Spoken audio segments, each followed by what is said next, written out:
Now, Empyrion Wealth Management founder and president, Kimberly Foss, along with Wunderlich Securities chief, market strategist, Hogan. Good to see you guys. I mean, I was surprised, I got to say, a little surprised by that jobs report, but hey, I'll take it. Does it mean, however, Kimberly, that we're out of the woods when it comes to this economy that, you know, let's face it, still, even with that kind of one-off growth, doesn't seem to be showing a whole lot of strength? No, Trish, I don't think it means that we're out of the woods by any means. I think you're going to still see volatility. With Brexit kind of, subsiding here a little bit, I think investors are really, shifting their focus on the fundamentals of the economy, which they should, and also, corporate earnings, which is just kicking off today. So I think in the long run, this is going to take its toll on the market. And so we shouldn't get too excited about this, but hey, I love those numbers for the jobs, and that's a good boost for the economy.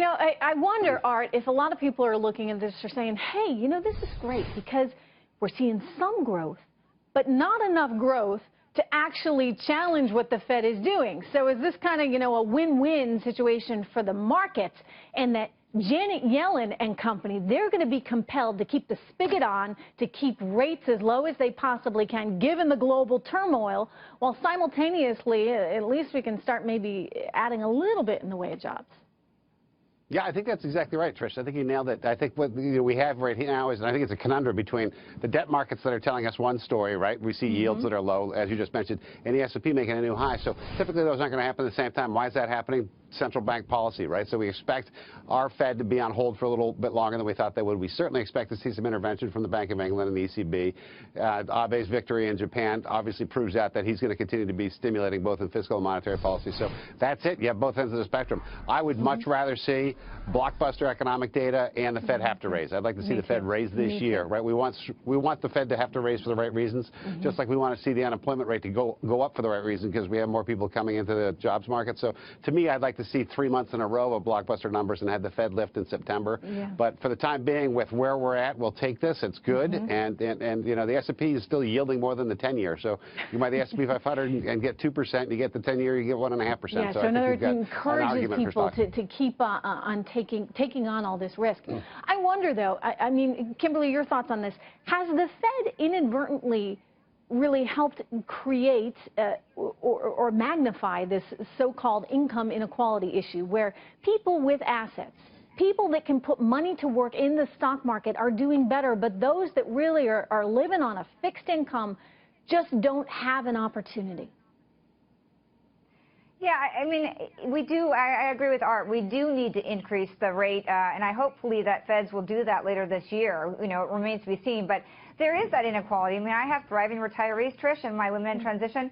We create that income off their portfolio, and it's getting really difficult, and has been for almost a decade now, to create that yield. And I warn investors, and I warn my own clients. We make sure that we don't substitute stocks are the new bonds, right? So that you're over allocating into stocks, because 318 stocks in the S&P 500 right now yields more than the 10-year Treasury.